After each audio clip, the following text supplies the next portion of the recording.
74.1. I'm sorry if you got stuck in any dispensary traffic today. Wow. Welcome to the 13th ever Conversations with Norm.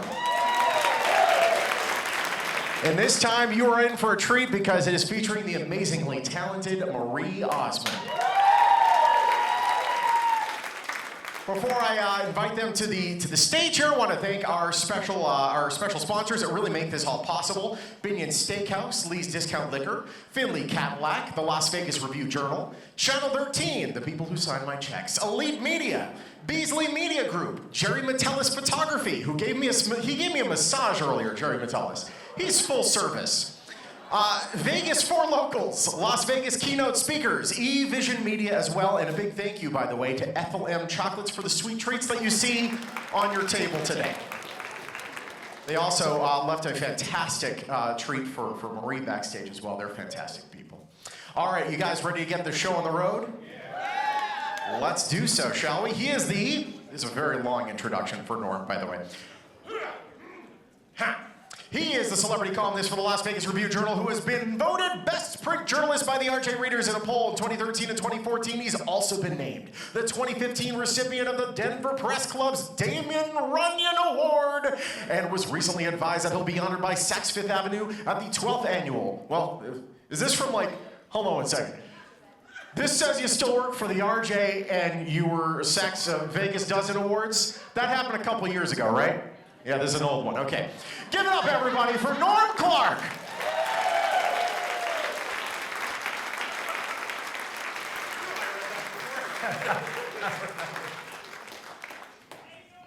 Hello, everybody.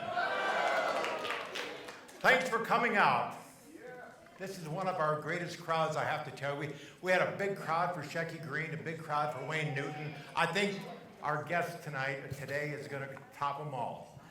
But before we do that, we want to go back to her early days, so let it go.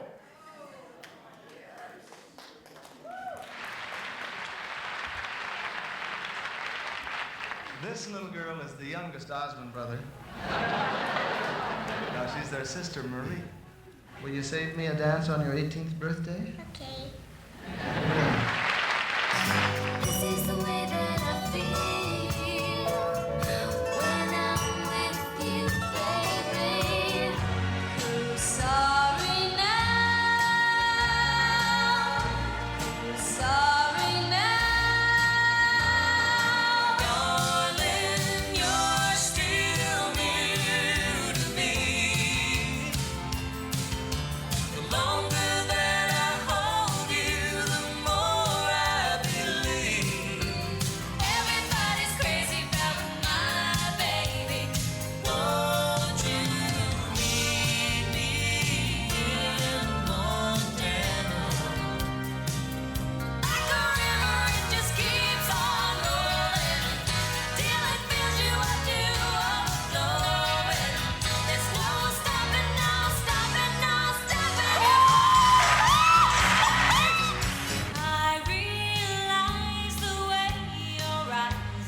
Wonderful, doing great. Only for you I would do that. Thank you so much. Should I just set this down here? Oh, there you go. That's... I'm not giving it to you. Fight me for it. No. How are you guys? This is fun. Norm, you're cute. Oh, thank you very much. I know it's not the alcohol talking. No, not me. You started, let's see, October 3rd was your birthday. 13th. October 13th. 13 is my lucky number. 19 something or other, right? Yeah, we don't remember that date. That's right. And I'm 29. you were your parents wanted a large family, and boy, they really got one. They sure did. They kept trying to have a girl, and they ended up with 8 boys and 1 girl. Well, there's a terrific... Well, I have Jimmy, my brother, but you know. There's a wonderful story about how they wanted a large family, but then they had 2 children. Would you pick the story up from there? Yeah, so when we were talking the other day, he found it fascinating. Some of you may know, some of you may not. My 2 oldest brothers were born deaf. And my parents were told not to have any more children. And my mother always had this deep intuition. She told me, she says, you'll know when you're done. And I thought she was lying to me because she just wanted grandchildren. But I believe that women know these little spirits. And she said, no, we're supposed to have more children. And I'm glad she did, because the next 7 children that she had, we are all the performing Osmonds. And I believe you said that there were points where they would perform to raise money for the 2 brothers? Well, back then my dad had 3 jobs, and he was, very busy, and postmasters and insurance and all these things. And my brothers just had this incredible harmony. And to date, I have never found a group that, you listen to some of their old recordings and it's crazy awesome. But they would perform at civic groups and all different kinds of things to raise money, to raise extra funds to buy my 2 older brother hearing aids, because it was very expensive. And so that's how they would help out with the family. But what happened, do you want me to go into the story? Yes, please. Well, what happened is they were really good, and somebody said, you should go down and audition for Lawrence Welk. Remember Lawrence Welk? Yeah. Okay. And so I was very young. I was a fetus. No, I was... So I was actually the baby, and we went down to audition for Lawrence Welk. They waited all day long, and he never showed. I know, and so my brothers were very disappointed. And back then, being very poor, my mom would make all my brothers' clothes, and mine too. And so she would buy material by the bulk, so my brothers all matched. I know, it's really, really kind of creepy. And so, they didn't, the audition, they said, well, everything's closed, and my mom said, come on, let's make this fun, let's go to Disneyland. So they went down to Disneyland, and the Dapper Dans, who that name still exists on the street of Disney today, saw them all dressed alike and said, do you boys sing? And they said, yes, we do. And so they said, sing us a song. So they sang a song, and then the Dapper Dan sang a song, and then they sang another and another, and the crowds gathered. They were so huge that Tommy Walker, who was the, talent agent at Disney at the time, went to Walt and said, these boys are phenomenal. Long story, they ended up being in a Disney movie called Disneyland After Dark. And that's where Andy Williams' father saw them and said, I want those boys on your show, Andy, because they remind me of the Williams brothers. And so they gave them a 2 or 3 show commitment, and they ended up being with Andy for 7 years. And you were what age when you were on? You made your national debut. I did. I went on, and I was 3 years old when I sang and danced with Mr. Williams. I think you saw that in the beginning of the film. But I always said I was special and unique because they were no longer the Osmond brothers. They became the Osmonds because of me. Because I was not a brother. And you told me that you have saved something over the years from that first show. It's funny. So I grew up with the greatest designers, costumers, whatever, and Rhett Turner, who actually gave Bob Mackie his first job, Yeah, and he designed for Judy Garland and all these people, and he said that I had the same body as Judy. We're kind of shorter waisted and longer legged, and he designed my first costume for me for the Andy Williams show. And I don't keep a lot of memorabilia in my house. I don't keep gold records or any of those things. I want my children to know that they're in their home, not their mother's museum. And so, but I do keep that dress, and I put it over into the showroom here at Flamingo. And when we opened up at the Flamingo, Rhett Turner, who has passed away since, designed my costumes at the Flamingo for the opening, and he saw that there, and we laughed because I was 3, and he said, "Well, that was the only time I could ever get you into a halter."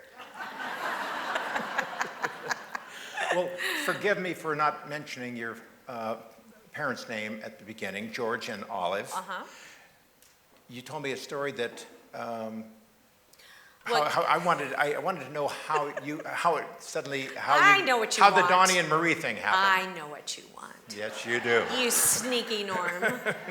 Okay, so he was laughing. So my first name is not Marie.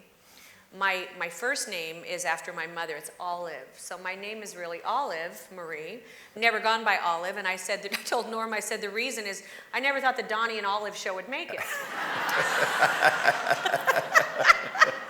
You're so bad. So we talked about Doesn't getting work, on. does it? Yeah. We talked about Andy Williams. We talked with such a large family. How did you all travel, given the growing engagements early on? Okay, so I was laughing being here in Vegas. So I don't ever remember not performing. When I was 6, 7, I was learning Swedish, doing commercials in Japan, speaking in Japanese, doing all these shows. But I remember being in Vegas always, many of the hotels that aren't here anymore, you know. And because we were warm-up acts for the big people, we would rent one motel, and then my dad had an Motel room, you mean? Yeah, motel room. Yes. Yes. You know, the whole motel. Maybe I misunderstood. No, one hotel room with one shower, one bathroom, and then my dad had an Airstream trailer, and so we would all sleep in the trailer, and take baths in the motel. And my parents had that room to sleep in. So. And your mother? So he was laughing at me because I was not laughing I know. at you. So my mom, I remember just vividly, every night after we performed, we'd all huddle into that Airstream trailer, and she would read us Bible stories. And I think she was just panicked that we were in Vegas. She just wanted to indoctrinate us. Come on, be spiritual. But it was such great memories of being in that Airstream trailer and being in Vegas and the lights, and I really thought that was normal. I really did. I thought every family did that, so they don't. What stars do you remember from the earliest years? I mean, Oh gosh, I literally have worked with everybody that you name somebody, and either I did a show with them or I performed with them here in Vegas as a child. I mean, we grew up performing with Frank Sinatra and Nancy, Yeah, you mentioned. Sammy Davis Jr. Sammy actually, what a sweetheart. We did all the Brad, Dean Martin, who was a dear friend and did many things with Children's Miracle Network with me. But Sammy, he was never satisfied with his show. I learned so much from him. I love him. And the Flamingo's a smaller venue, and so you have to use that space differently than you would a bigger theater. But Sammy's the one that told me, he says, come over here, I'm going to teach you how to walk on a stage. And I will never forget, I've learned so many wonderful things, but I mean, John Wayne and Ethel Merman and Groucho, you mentioned. Groucho Marx, dirty old man pinched my butt, but I worked with him. You didn't tell me that part. Anne Margaret, my girl crush. Oh my gosh, I loved her, and still very dear friend. And I do a number in the show right now. We change the show up all the time, but my makeup hair person, Kim, has been with me 20-something years. So I sculpted dolls for like 25 years. And then I retired, and the geometry and the mathematics of faces always fascinated me. Well, after I retired, I got really bored creatively, and you don't ever want me to be bored, okay? So I came up with this idea, and you'll see in the show I become 25 iconic female faces. It's a really cool number in the show. Well, one of them is Anne Margaret, because she was my girl crush. So Rhett, at the time, he took the photo to Anne, and he said, "Anne, will you sign this for me?" And she looked at the picture, and she goes, "Oh, Rhett, I don't even remember taking that photo." And he said, "You didn't, it's Marie." But there are just so many fun things. But I remember Anne coming down on that motorcycle. Nancy Sinatra, I mean, I was just this little girl, and she would do her costume changes so quickly. And I remember one time I got the courage to go up to the slat and look inside, and all of a sudden, "Get out of here!" But people were lovely, and I learned so many things. I have a billion stories. I mean, someday I should write a book, but wait, I have. But about those experiences. But I've been so blessed. I have worked, I mean, we debuted Britney Spears and Christina Aguilera and Jessica Simpson, and I mean, we've worked with so many people. There was a special effect that Las Vegas had on you, if I remember right. A special effect? Yeah, Las Vegas had a special effect on you. You wanted to be... Oh, I was thinking like a special effect. Oh, I'm like, what? What did they do to me? No. Are you talking about when I was young? You wanted to be Yes. a showgirl, right? Yes. So that actually starts the number where I become all the faces. You hear my voice in an interview that says, "What do you want to be when you grow up?" And I say, "I want to be a showgirl." I think that's when my mother started reading those Bible stories.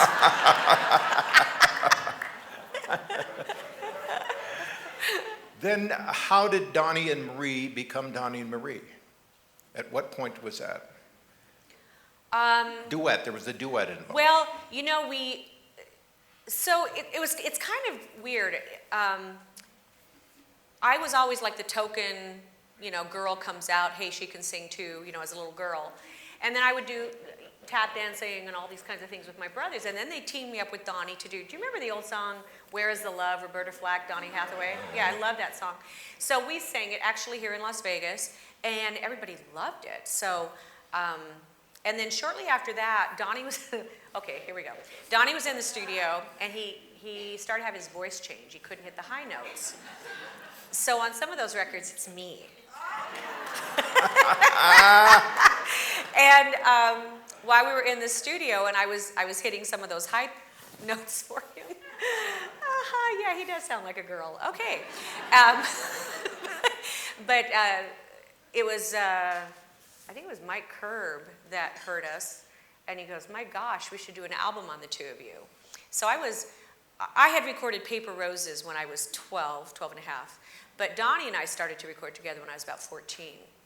And that's when I started filling in, and we came out with our first album, and it just kind of just took off from there. It was crazy.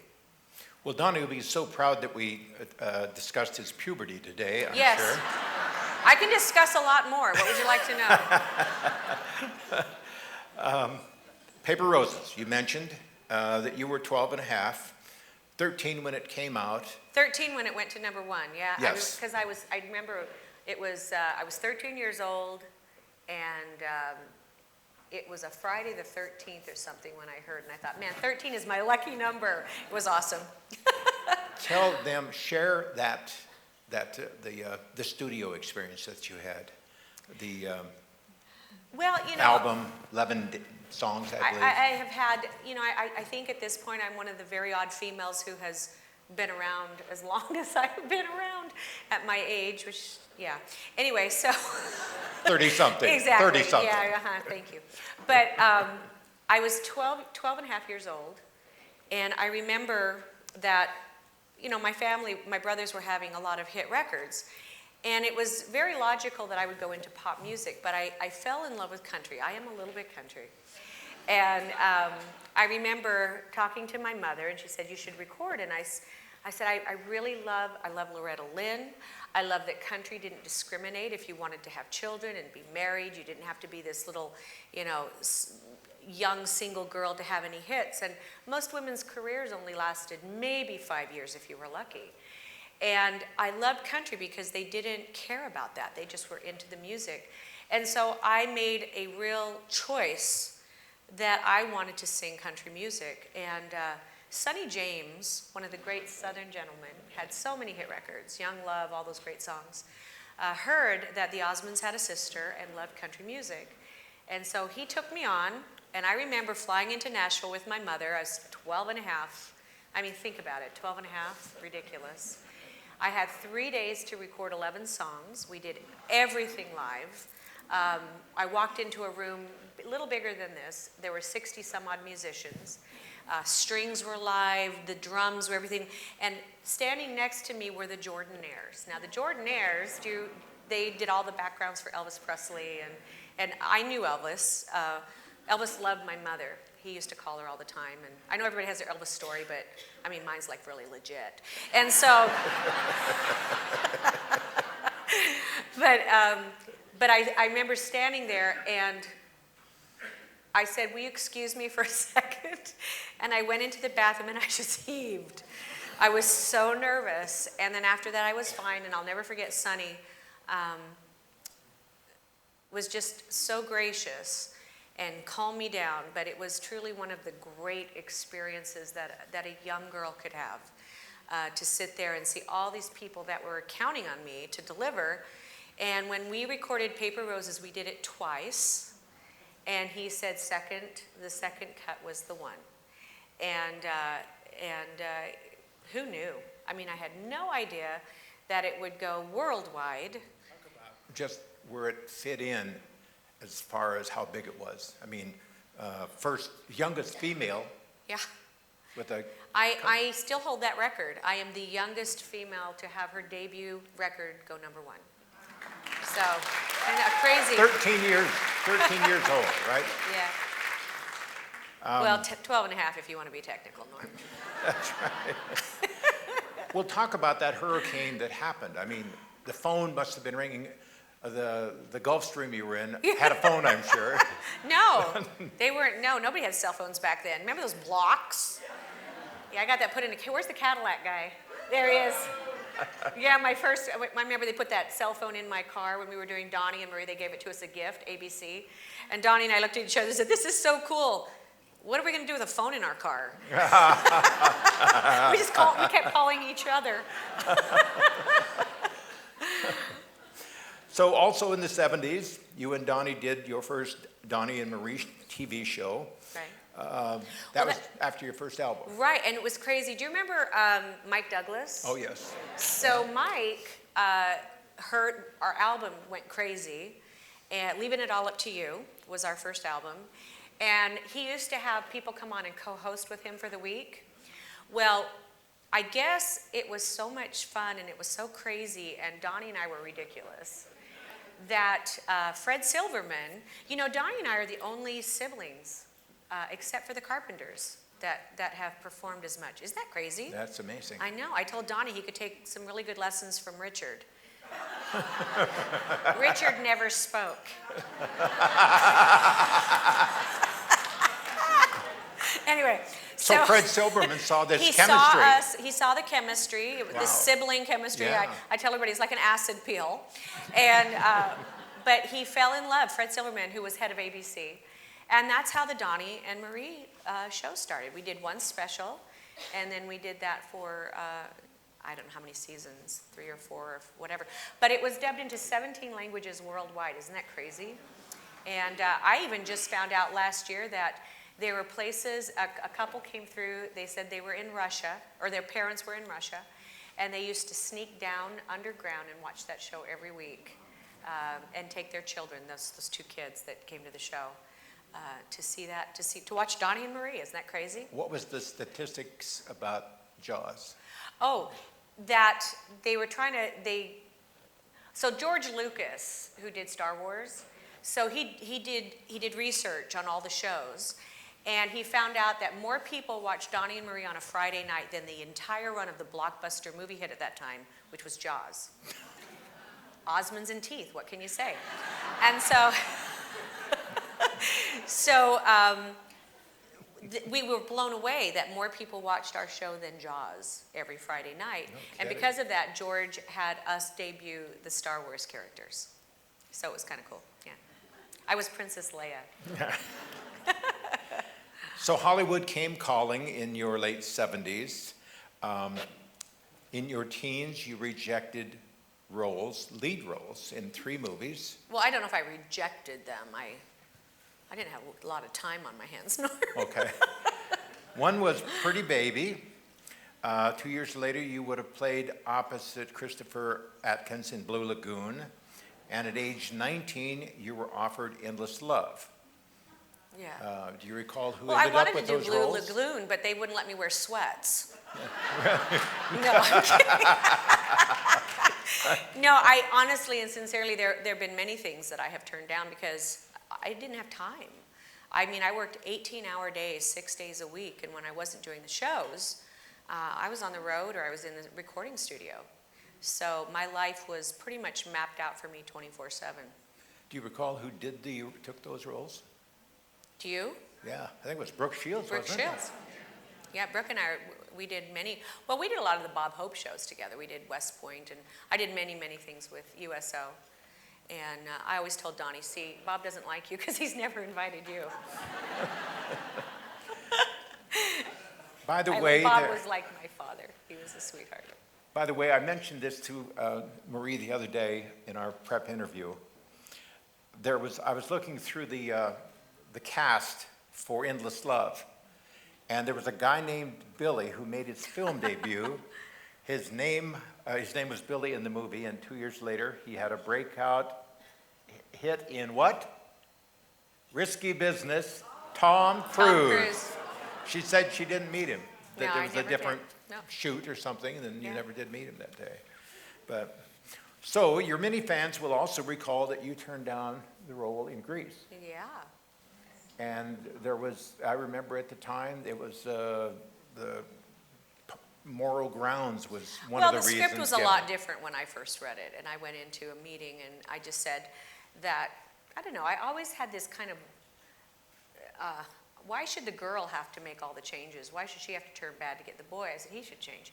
And that's his problem. You might get a lot of applause on that. But you know, Olivia is my dear friend, and obviously she had more clout because the script was definitely softened from the script that I saw. And it's a wonderful show, and she's perfect in it. And so, yeah, I mean, there's, like I said, there's #1 records that have been out there that I passed on. There's all kinds of things that, when you had a career as long as mine, this is my 5th decade of performing. I don't say the actual, but yeah, there's been, lots of different things that you pass on for whatever reasons, yeah. I recall that when Olivia came out about a month ago or so with news that her cancer had returned, that you sent this really wonderful message to her. You stay in touch with her? Absolutely. I Yeah. just talked to her a couple days ago. And, Can you tell us how she's doing? She's tough. She is just a positive, beautiful soul. And she's been through so much. And, we both believe very strongly that you can forgive in your mind all the things that have happened to you. But if you don't tell your body to forget it, your body holds on to it emotionally. And I believe that, and she feels the same way, you just have to really let things go. We've all had terrible things happen to us, and she's had her share. And cancer, I believe, is just a manifestation of stuffed anger. And I mean, there's a lot more to it than that, but that's where we both feel it's kind of similar things. So, talk about it. Like my granddaughter, she loves to sing that song, "Let It Go." But pray for her, because I believe in prayer. So what role was it that, looking back, that you really would have liked to had? A role that I would have liked to have had? Yeah, I think I would have liked your job. my job. I was thinking more in theater. I think I don't know. There's so many great Reba, shows. I think you told me, Annie, Get Your Gun. Oh, I couldn't do Annie Get Your Gun. Reba did it. Reba Yeah. came to the show the other night. She's a doll. I love her. She did fantastic. I would have loved to have done it, Yeah. but my schedule once again didn't work out, and so they asked Reba But I did a lot of things for Rodgers and Hammerstein. One of the coolest things is, and it was scary for me because I had to learn to sing legit soprano when I did Sound of Music for them. And James Hammerstein, who is the son of Oscar, asked me specifically to be his Maria. And so my Maria was not the Hollywood version of her. Mine was the flibberty-gibbet, the will-o'-the-wisp, the clown. She tripped, she fell, she was awkward, she was funny. And so, because I love humor. But it was so fun because James and I, we went through all those original writings that his father had on her character. And it was just really fun to play that role. And then from there, once I learned to sing legit soprano, my teacher said, you can sing opera. So I studied for about 15 years and I learned to sing opera from that. And then I did King and I and different shows like that. So, but I loved Rodgers and Hammerstein and they asked me to do that. And so anyway, I love Broadway. It's fun. You said that you regret that you didn't get to accept the offer in London. No, they wanted me to be the American playing the Brit. Yeah. And they loved my accent. I actually got a really nice review that my accent was, I could have buttered whatever with it. And so, but I only had 3 weeks to learn that show, that book and the accent and everything else. And I was doing my own show at the time. But it was such a great experience and I loved it. And Broadway, boy, that's scary when you have never done that. The opening night, I was standing at the toilet going, I'm going to throw up. I have this problem, you know? And I was like, my stomach gets so nervous. And I'm like, you can't sing if you throw up. And so, so I just kept saying, one scene at a time. And we got through it. But it was a beautiful show. So another big hit came along called, I guess it was mid-'80s, called Meet Me in Montana. Yes. Talk about how that came together and who you were involved with. Well, I decided to go back, and Nashville is the best, and I had a slew of #1 records again. Read My Lips. I recorded that song, and then a year later, George Bush stole that line from me. but I remember being at Capitol Records, and Jim Fogle's song is the person that took me on. It's pretty hard to hear your career's over at 19. And so, you know, all the ups and downs and everything else, and I was like, but I love singing. And it was crazy because by the time I was 19 years old, all the work that we had done, and I don't know if this is interesting, but I think I was financially set for life. Me, my kids, my grandkids, their kids, everybody was set in my family. And then my brothers did some business things and they lost everything. So by the time I was 25 years old, I was getting a divorce. I was absolutely financially broke. I had a child. I was a single mother. I didn't know how to feed him or pay my rent. And but on a really super positive note, I realized that I was now emotionally damaged enough that I could legitimately sing country music.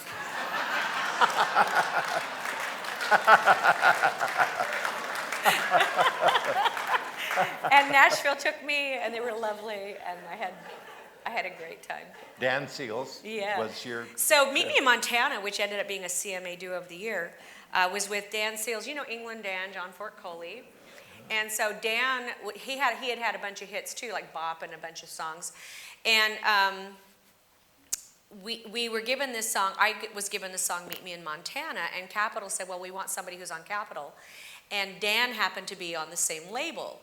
And so we got in there and we recorded that song in like an hour and a half.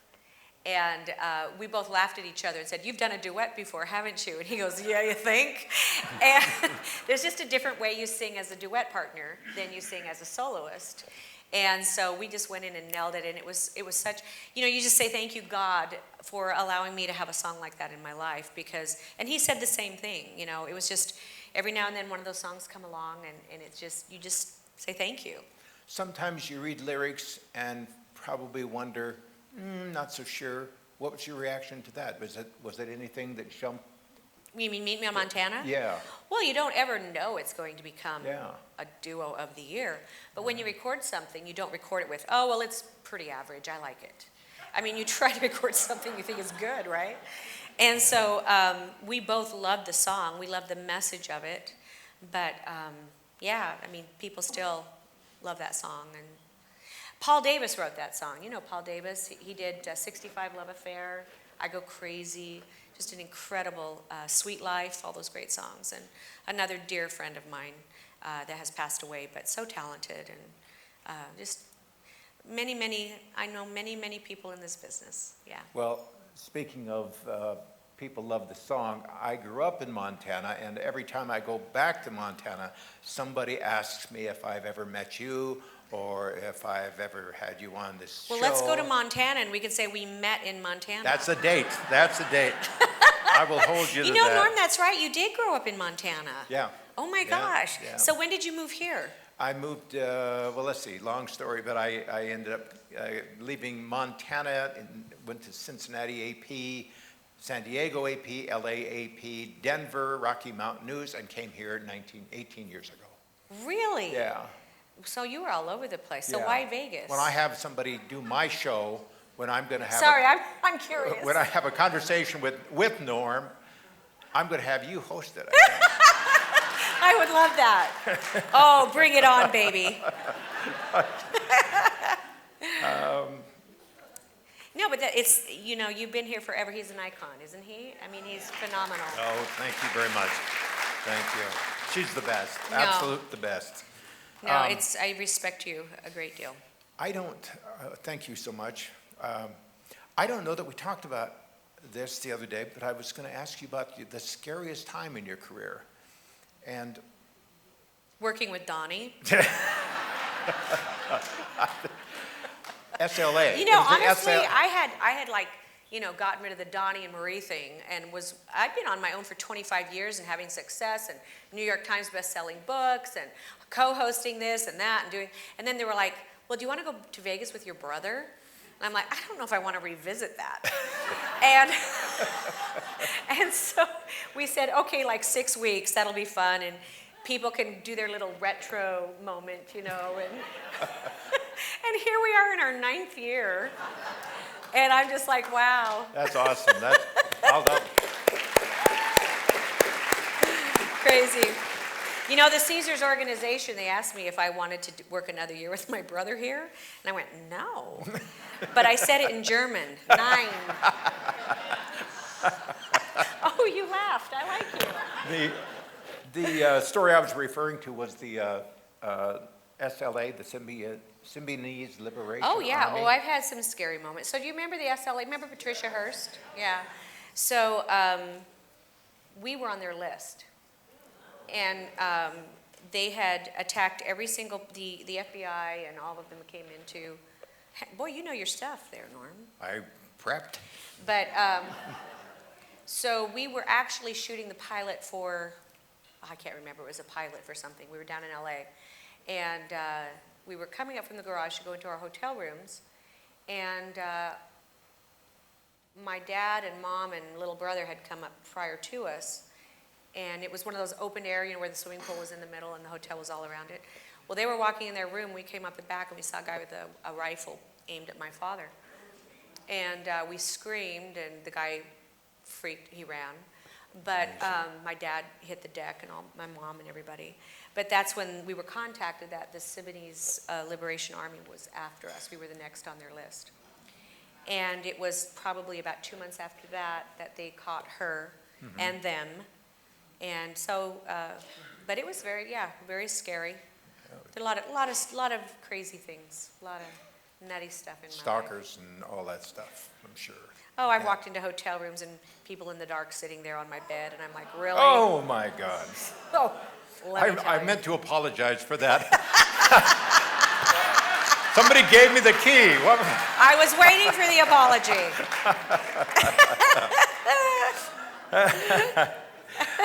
So in the mid-'90s, you head for Broadway. And tell us how that came down. Well, you know, dear friend Bob Young, and he kept at me, and I kept saying, I don't know. And he kept hounding me, and I love him for that, because I have a weird voice. I can sing many styles of music. And so, and it was because of him. So they got me to come in and do the role as Maria. And it was great, man. Put me with a bunch of kids, and I love it. And that show is so fun. But we had incredible audiences. And like I said, I learned many styles of music. The lady who, singing isn't what hurts your voice, it's speaking. And the lady who taught me how to speak was the lady, Liz Dixon, who taught Mary Martin and all those incredible people. She's not here anymore. But they used to laugh at me and say that I could project without that little microphone. And I always told them it's because I had 8 brothers to yell at and 8 children to yell at, so. But it was fun. I love Broadway. And, I don't know that I'm ever going to be one of these ladies that has to perform on stage till I'm dead. But if I ever was asked, I probably would enjoy being one of those humorous roles on Broadway, as a little old lady that came out and did something funny. Betty White is my dear friend, and I love her. And if I ever aspired to do anything crazy like that, I would probably love to do that in my elderly years. It'd be fun. You mentioned that during your Broadway years, you had a special guest in the audience. Many, I'm sure, but from Carl, you have done your work. Von Trapp? Yeah. So Daughter, the was it? youngest daughter of Maria came to the show, and they said she was a real tough one because she didn't like any of the Marias, and she came back and hugged me, and she said, "My mother would be so proud of your Maria. You are her." And I just thought that was so sweet because I didn't play her this way. I played her, man, she wanted to be good and she just couldn't. She tried. But it was really funny, and I loved it when people would just laugh so hard in the audience, even in King and I. When I went there, there's no chemistry between the King and her. I mean, come on. So I put some heat on stage, and it was hysterical. It was good. Well, let's get to the serious part. Let's talk about motherhood. Were you ready for it? I was, absolutely. But then again, Norm, I had lived a lot of life. I was 23 when I had my first child. And greatest thing that ever happened to me. He's just a sweetheart. So talented. This kid, I'm not kidding you, he is so talented. And he is so smart because he didn't go into show business. He just got his first hospital. He's a hospital administrator, so he's pretty cool. Yeah. But, I think that, being a child celebrity and knowing many of them and growing up with most of them, I think that where you have so many people that take care of you, you don't ever grow up. And they don't ever learn to take care of themselves or make their own decisions, or they feel like they're always at the mercy of management or agents or whatever. And I think that's a real disservice. And I think the reason I'm different as a female, and my manager is here and he's phenomenal, who works off my net, not my gross. And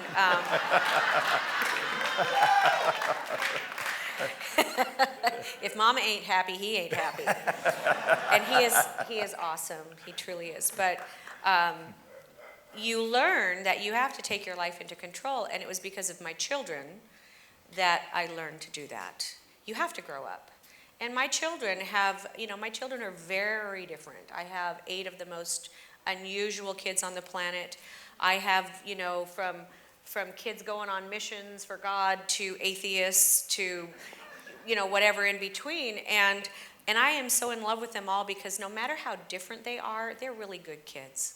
And I tell them the most important thing is to be honest and ethical in all that you do and be a person that when you say something, people can count on you. And so I'm very proud of my children. It's a hard world to grow up in, but I think that is the greatest job I've had. Well, talk about the low point, if you would. Donnie?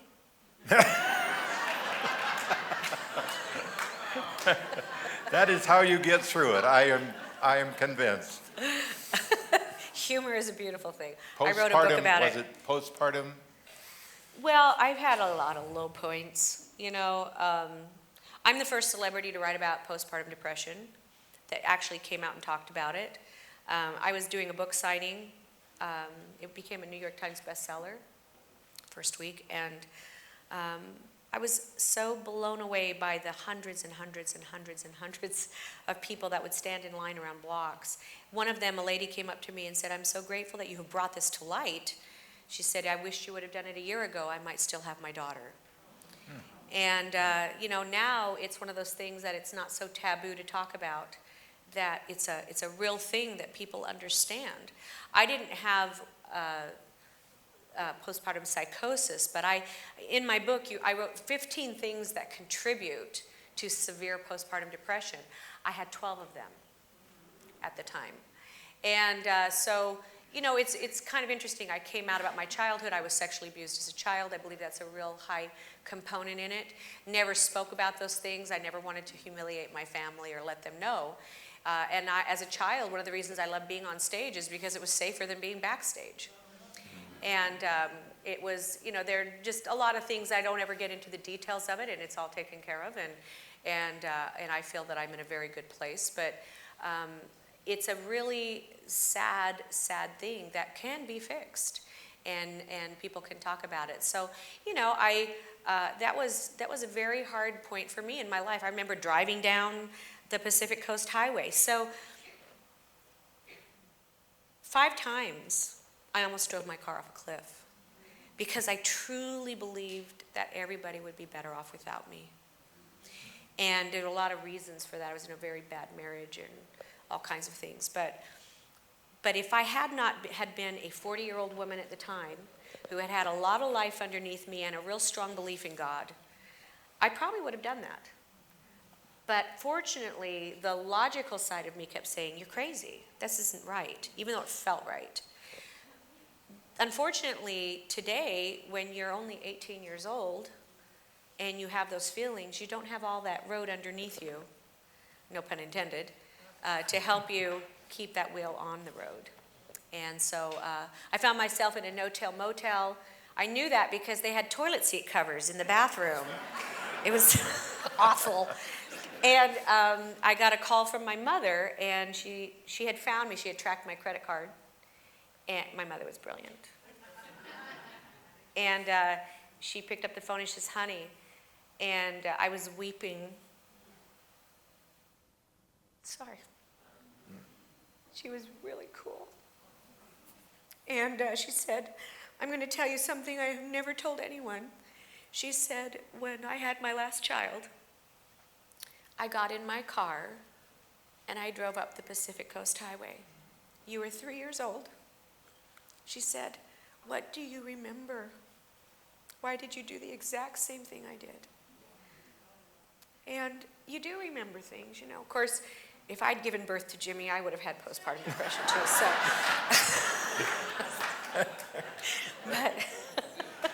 but I realized at that time, if my mother overcame it, then so could I.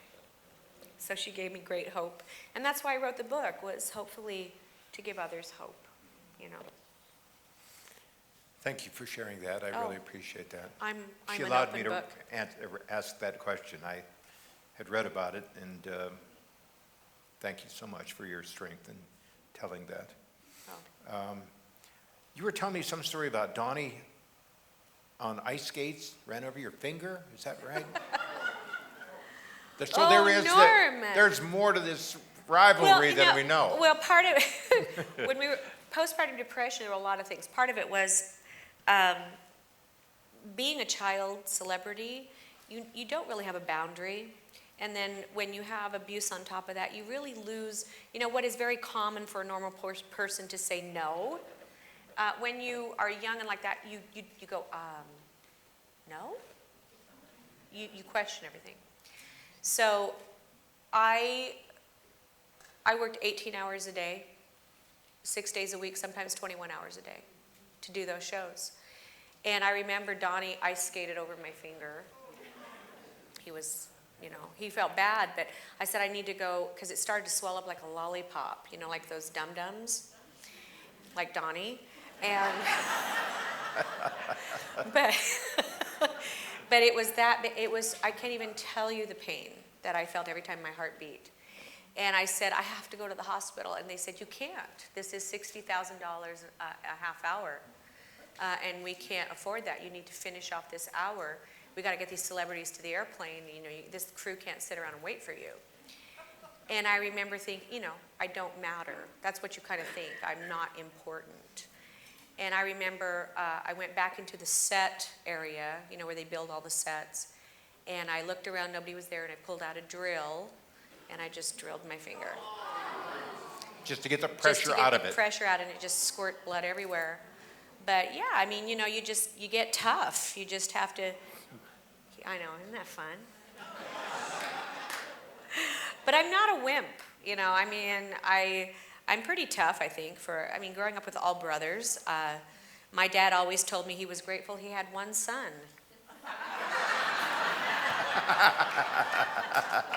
And that's true.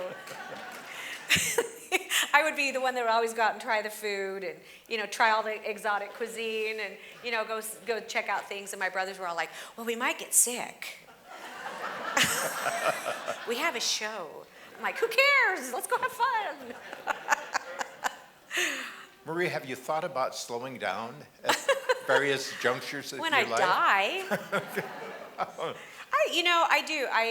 So my life has been so crazy. I had a terrible marriage for 20 years. I can't talk about it legally, but just go any place you want to go, and it's pretty much there. But so I had decided, when I finally decided to divorce him after 20 years, that I was never going to get married again.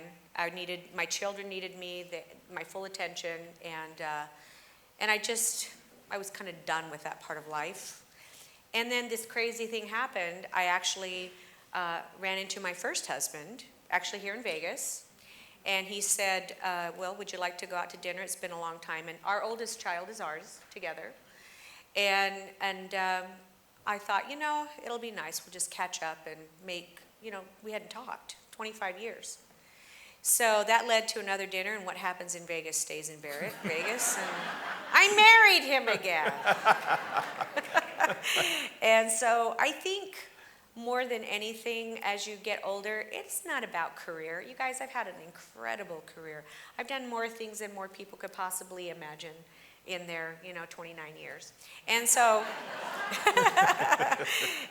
if there's anything, I want to catch up on those 25 years with my husband. We have all these crazy things that we want to do together, and we're very much in love, and I'm kind of almost an empty nester. My youngest is 14, and my 17-year-old, we have 2 kids at home, he's going on a mission for our church, and so we're just going to be the 2 of us. And so, I love performing. As long as my voice still works, I'm working on a new album right now that's more Broadway opera-based, just for fun while I can still sing it. And then just really enjoy the things that truly matter in life. And really, all the awards and all the things that you've done, honestly, in 50 years, people are not going to know who I am. But my children are, and my grandchildren are. And that's what's important.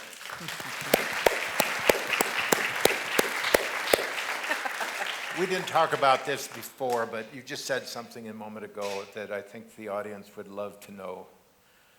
When you are an empty nester, what have you and your husband talked about doing? Where would you like to go? Okay, here's what's crazy. So Donnie and his wife just became empty nesters. And she's like, what do I do? What do I do? And God, we have to live with each other again,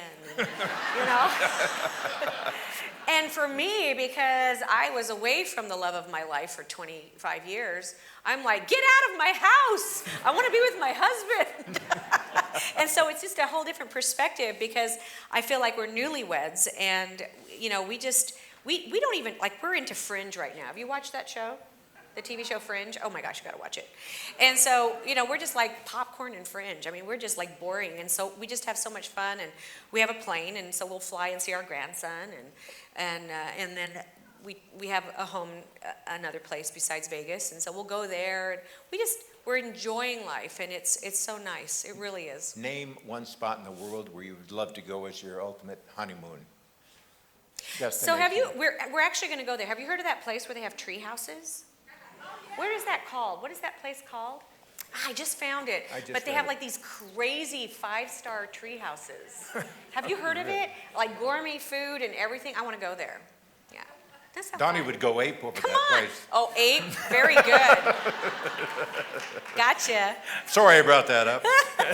Have you not heard of that place? You really should check it out. It's like crazy awesome. Looks amazing. Talk about how many records you guys have sold altogether. You and the brothers. Well, I think the last time we You don't have to checked- talk about Donnie if you don't Yeah, want to. it's over 100 million. Wow, Yeah. that's remarkable. Crazy, huh? So we can't forget to talk about Nutrisystem Connection, because we see them every day. Yes, they're so subtle, aren't they? And you told me something that kids today don't know you for your music. No. So like I'm one of the founders of Children's Miracle Network Hospitals with John Schneider.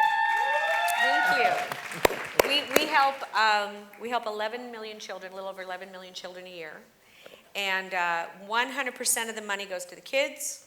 100% of it stays in the local area. So all the money here in Vegas stays in Vegas for your children's hospital. It's very unique. You know, there's lots of different causes, but they all have to be treated. And so we have raised $5.6 billion for kids. Isn't that so fun? Wow. But so when I was having hits, you know, like recording and stuff, they'd know me from Meet Me in Montana, No Stopping Your Heart, and Hurricane, and all those songs. And now, when I walk into these children's hospitals, they go, "Oh, you're that Nutrisystem chick." They're not sure I sing. So I just did a new album, and it was cool. It debuted number 10 on Billboard, and that was from the fans, which is incredible. But the video went viral the first day, and so I'm this alien in the video in a children's hospital dancing with all these kids to Music is Medicine. And now when I go into a children's hospital, they go, "Oh, you're that alien. I love you." So it's cool. I'm not just Nutrisystem chick. You mentioned that this is the 10th anniversary of Nutrisystem. 10 years with Nutrisystem. Tell me a diet that's worked that long. That's the only reason I do it, is because it works. And what it does is it teaches you to eat. It doesn't teach you to diet. And honestly, I don't diet. I used to diet. Oh my gosh, the stories, you guys. Talk about creepers. But I mean, here I was, so I'm about 120 pounds-ish. And when I was 15 on the Donny and Marie show, same height, I started to put weight on because I was stressed, you know, and I think I got up to like 115 pounds, please. And one of the producers took me out into a parking lot and told me that I was an embarrassment to my family, that I needed to keep food out of my fat face, that 260 somebody people would lose their jobs because I was fat and getting ugly. And I mean, here I was 15, and I was told that if I ever told my parents or my brothers or anybody of this conversation, that he would call me a little liar. And so I lived with this, you know, craziness, and I got, you know, I did the 70s trip where I got down to 93 pounds. I was a lollipop head, and, you know, the whole trip and all that. So I dieted from the time I was 15 years old, up and down and up and down and up and down. And so when Dancing with the Stars came along, I went 50 pounds overweight and spandex. This is not working. And so, so I was at QVC doing my dolls, and Nutrisystem was there, and I figured, what the heck? And it, I swear, easiest thing I've ever done in my life, and it works. So the thousands and thousands of people who have come to me, still at meet and greets. Just the other night, I have to tell you, this is so cute. This couple came through, they had lost over 120 pounds between the two of them. And they said to me, we used to come to Vegas, and we would hike the buffets. He said, and now we hike Zion's, and we hike Bryce and all those other places because of you and Nutrisystem. So I thought that was so lovely. Isn't that cute? Another girl, I have to tell you, she came to the show, and she's so sweet. I remember her name, Lisa. And she hugged me and started sobbing, and I'm like, what? And she goes, this is the first time in 20 years that I have worn high heels. I lost 100 pounds on Nutrisystem. Isn't that so sweet? So yeah, I enjoy doing it. It's a great thing. And there was one more story about a guy that got in a naval uniform. Oh yeah, another guy came through and he goes, look, And I guess he had lost 60-something pounds. And he showed me a picture of him in his Navy uniform as a 19-year-old boy. And now he's like 60-something in the same uniform. Isn't that so cute? Yeah. So, but truly, if you don't have your health, you don't have anything. You really don't. And if your body isn't healthy, your mind isn't healthy. And so, there's just so many great stories. So I like supporting Nutrisystem. Well, I think we're just about, Bored? no. No,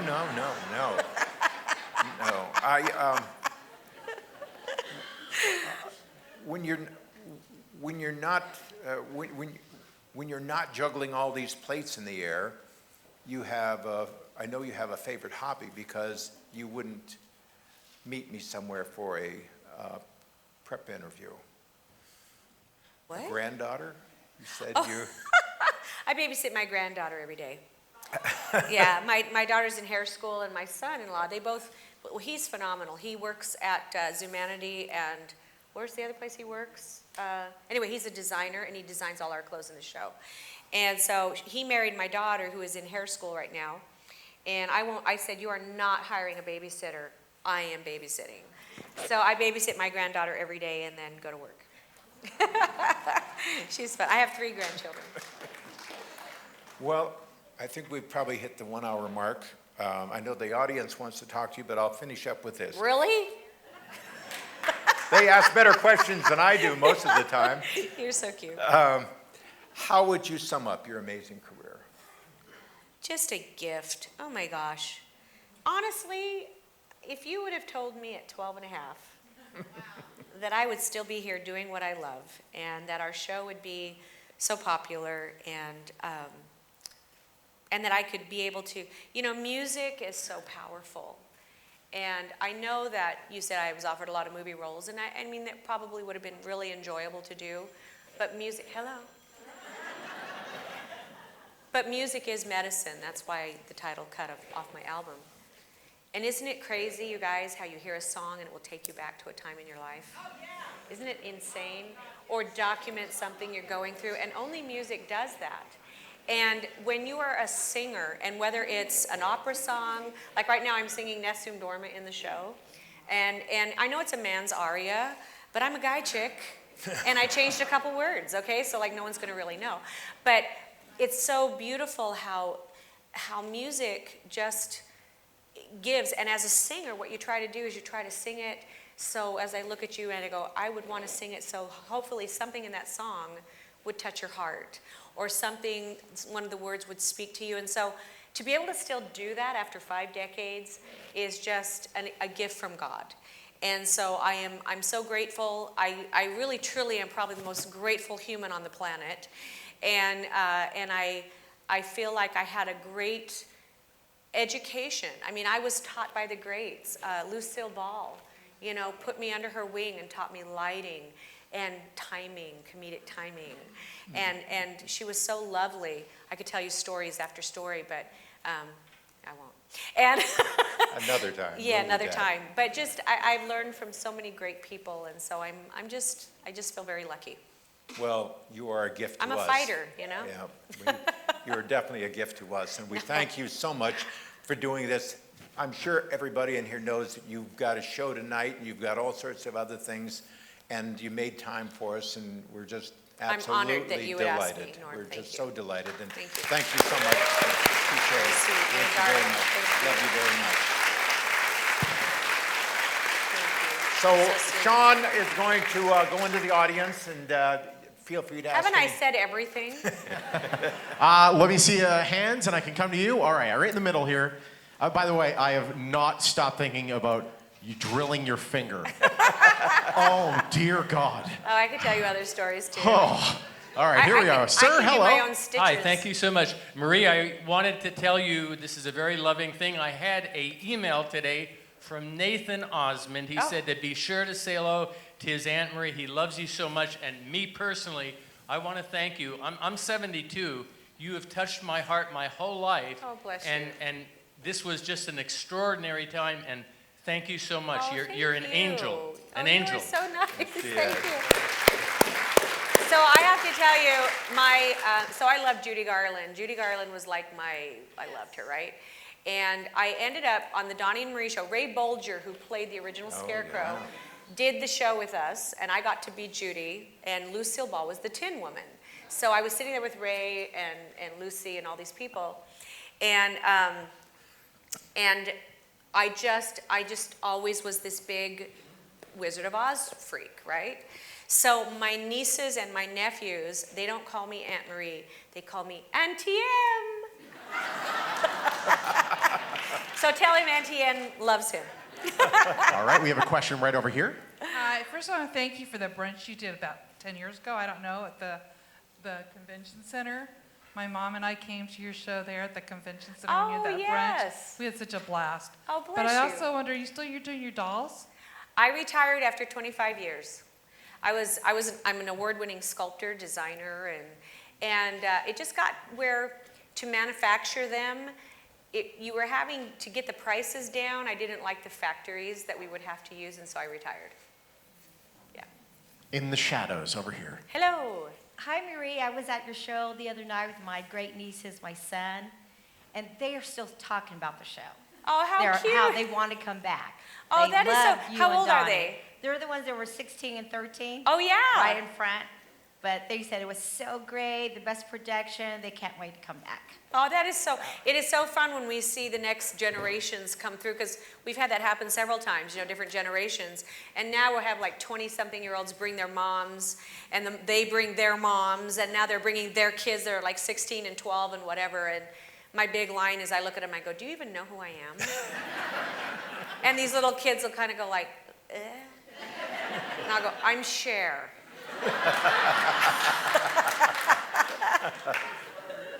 I just wanted to say you really did touch me today, and I know you touched the audience. I wanted to thank you for doing this. It's been a blessing. Oh, And when I came to your show, I've been here almost 10 years. I've seen your show twice. I was blessed with somebody allowed me to do a meet and greet. I hope to come back to the show again since it's changed. It has, it's changed, it's brand new. And I have to tell you this, Donnie did shake my hand twice during the show, so hopefully I'll get to touch your hand next time and shake your hand during the show. I was going to say, Thank Donnie you. touched you twice. I'm so sorry. Towards the back. All right, here we go. We're making the rounds here. This is good. I'm getting steps on my watch. All right. Yes, hello. Hi, Mommy Marie. Well, hello. It's Brianna. So she is one of our Children's Miracle Network kids. And I've been wanting to ask this for quite a while, and I would always forget. But I would like to know how other celebrities can become involved with Children's Miracle Network, because I thought RJ Mitty would be a good... Who? RJ Mitty. Uh-huh. From Breaking Bad. Do you know, the thing with Children's Miracle Network is I'm very adamant, as founder and John Schneider, we are both very adamant that nobody gets paid. And some celebrities don't want to do things unless they get paid, and so I love them, but not a part of our charity. One more question, same table. Hi, Marie. It's June. Hi. How are you? Good. Good. The reason, my question to you is, are you going to do another year at the Flamingo? Am I what? Going to do another year at the Flamingo? You mean go for 10? Another Yeah. year, yeah. Please. We got a news story breaking here, and an ankle.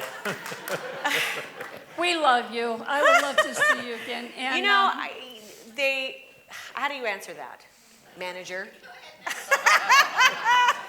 We have been asked, and we're looking at it actually right now. and all my Osmond friends wanted me to tell you hello. Okay, tell them I said hi. The whole family's here. I love it. We're moving forward over here. Next question. Hi, Marie. Just want to say I love your show. I've seen it twice. But my question to you is, how do you like living in Vegas? Oh my gosh, I love it here. I wasn't so sure. But when I first came here, I thought, well, Donnie commutes. And I went, I cannot commute, because when you have children in school, you have to be here. And I wasn't sure that I would like it, but it is the best stay-at-home job I have ever had. Ever. It's the best. I'm going to try to do this one. Oh, I love that! All right, go ahead. I don't need a microphone.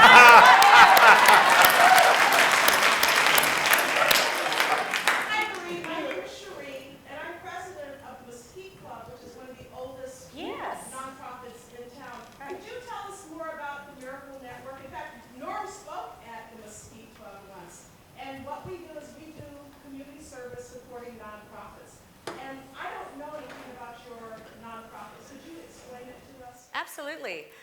Children's Miracle Network was started 35 years ago. Yeah.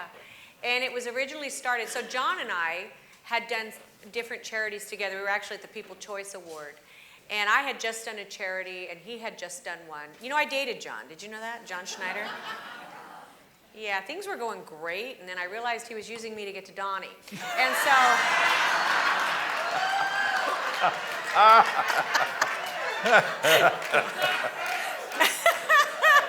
So when they asked to do this charity, they said, Marie, you can't do it because you just did this charity. And John and I looked at each other and said, this is wrong. And you all understand that probably maybe 30% actually gets to the cause after all the things are taken off. And so we just said, this isn't right. You know, you should be able to use your celebrity to help. If you did this cause, you should be able to do this cause and this cause and this cause. And so the segregation made us crazy. So we found out that children's hospitals are last on government funding. They never turn a child away. It doesn't matter the financial situation of the family.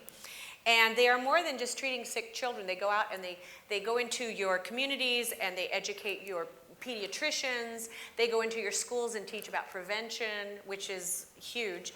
And so we got behind children's hospitals because they do accident victims, burn victims, muscle diseases, blood diseases, cancer, whatever, premature babies, tonsillectomies, whatever it is, this is your go-to. And so we started this, and also to have undesignated funding. For example, St. Rose here, they may need more hospital beds, whereas Denver may need research, because they're one of the top for asthma. And so to kind of put it into perspective, St. Jude's is one hospital, and they take money from all over the country. We have 170 St. Jude's. And what we do is when you bring your money in, 100% of it stays local for your hospital and your kids. That's the difference. What we do is most of everything that we... Not that St. Jude's isn't great. I'm not saying that. I'm just saying to understand how we are different. We support our local communities. Everything that we do, we support our local communities. And we have this since 19... You guys are, I know you guys, you're amazing. But that's what it is. It really is local people. So as far as cause marketing, like I went in and I talked to Walmart. I got Sam Walton on board. And they have, gosh, what are they at now? Something like, it's over $1 billion they have given to their local communities. And so it really is, you know, when you talk about cause marketing and you get all the people behind, whether it's Cadillac or whatever, it goes to your local children. So really you're making an investment into your own children, and statistics prove that everybody will use a children's hospital at some time in their life, whether for them or their grandchild or their child or whatever. So We have it's really fun. One more question, speaking of Cadillac. Well, thank you for the plug. Nice shoes, by the way. Thank you ever so. I'm telling you. You know, there's only been 2 women, younger women, I had a crush on in my life. You were the first one. And To Donnie this was day. the second? Yeah. You know, you're fast, you're quick, and of course the lady I'm with now. But I got to tell you, you and I have got to speak a few times through the last few years. Your family has encouraged me since I was a little kid, when it was black and white TV, watching Andy Williams. Watch it. I'm talking about your family. But, and sharing with you what I've been through. And you're a great mentor to a lot of people. No, you're a great person. No, thank you. My mother appreciates you. She went through some of the things. That I've been through with my That's children. right. Yes. And we talked about that. But I'll tell you, when Norm came to me talking about we landed Marie. And that's pretty much how he said it. And of course, Pretty indelicate, but yes, we were pretty happy about it. And that was in a Sprouts parking lot. and that was in the Sprout parking lot, that's right. And of course, We landed Marie in the parking lot. and of course, going to my good friend John from Finley Cadillac, and I said, we have to do this. We have to get behind this great charity because it means a lot to me, and he didn't flinch. And then I found out I wanted to do something special today, run around trying to find the florist. And then I found out once I got here, you're allergic to roses. Is that correct? No, I just have to be careful for singing. Well, here's the because I know you got to sing tonight. Only because I sing opera. If I were just singing Right. country, I wouldn't worry so much. But opera is a little intense. Well, I'll tell you what. We got you some beautiful long stem roses. I love that. Do you? But I'll tell you what, the thought's there, right? Thank you. But there's somebody that's behind the scenes of Norm that gets all the businesses to support this and kick in. And I want you to be able to kick ass tonight on stage. So if I could I give these roses to Joanne? Would you? She is lovely. Absolutely. She works so hard. Thank you, LJ. That's so sweet. Joanne's been with me. That was smooth. So I have to tell you, do they know your story? Do they know your story? Maybe. How many are here for the very first time? Raise your hands. None. Oh, very cool. I was homeless because of addiction over 20 years ago. My parents had to kind of walk away because they loved me so much. And Addiction does that? yes, and I'm one of the miracles by the grace of God. It's my spirituality. But there again, I am so tuned in to media and entertainers. My music saved my life. I walked away from my best friend, my drum, for a long time. Who thought I'd come back to Vegas? Well, with Cadillac. Didn't bring my drums. I came to the Donny and Marie show. Seriously. And I got to meet you both. And I remember Donny, when I walked backstage, oh, you're one of us. That's what he said. And it touched my heart. And then we got to talk about your son. And it just, it's pretty special. And to be able to be in this town, my recovery is getting out of myself and giving back. And you've done that so much of your life. And I feel a very strong spiritual connection. You are a good man. But I've been blessed, but you got so many people here. Look at the love that's here for you. You are so sweet. And every night, every time I've ever seen you walk on stage, I call it like fresh out of the wrapper for the first time. It doesn't matter if it's 10 people or 10,000. You're spot on, girlfriend. You're so sweet. God bless you. You're lovely. Thank you. You're awesome. Norm, over to you, No, buddy. he's a good man. When my son passed away, it was really comforting. You're just a good person. I want to throw something out before we go. Nobody in the room is more worthy of those roses that LJ just gave to Joanne. She's been with me for 6 years. My wife and I, Kara, would you please stand up a second? We got married in the courtyard, and we had our wedding reception here, and we've adored this place ever since. But Joanne and I had come from, I think, Channel 13 one day or something, and I said to Joanne, I just love the Smith Center so much. I wish there was something I could do to give back to the community. And she said, reminded me that Tony Curtis had asked me to do a Q&As with him at the Flamingo Tony. Library. What an interesting And I said, well, let's try it. Let's see what we can do. This is our 13th show, 3.5 years. 13, what did I tell you? So thank you, Joanne, know and that? thank you, You're Marie. lovely. Thank you for one of our greatest shows. Oh, you're so sweet. Thank you so much. I feel so blessed, and thank you all for coming out here. He told me that you guys are a very unique group, and you are, and I hope I didn't bore you to death. But I appreciate it so much. This has been a great community, and Vegas will always be my home. I love it. You know, I was born in Utah, but I'm really a valley girl. So. Well, I know that she's got to go, and she won't be able to hang and do the usual meet and greet and all, so I apologize for that on her behalf. But I can't thank you enough. I won't? You Why, won't, what do right? you usually do? We just hang around here and I can people hang say around hello. for a few minutes. Okay, all right. Fantastic. Yeah. Well, Unless you don't want me to, Norm. No, you're kidding. I just want to do some paperwork here real quick. Hope you all had as good a time as I did. Unbelievable. Great fun. Love this lady. What a special person. I've been telling people for the last couple weeks, we had the prep interview about 2 weeks ago, and I said, you've got to come to the show. This is the most inspirational person I've ever interviewed. And that goes back, I started in 1963, so that's going back. But I got to thank Marie again, incredible, as well as our generous sponsors and supportive, generous and supportive sponsors. Binion Steakhouse, Findlay Cadillac, Lee's Discount Liquor, Las Vegas Review Journal, KTNV Channel 13, Elite Media. Elite Media's got 13 letters in it. Jerry Metellus Photography. Jerry, you're the best.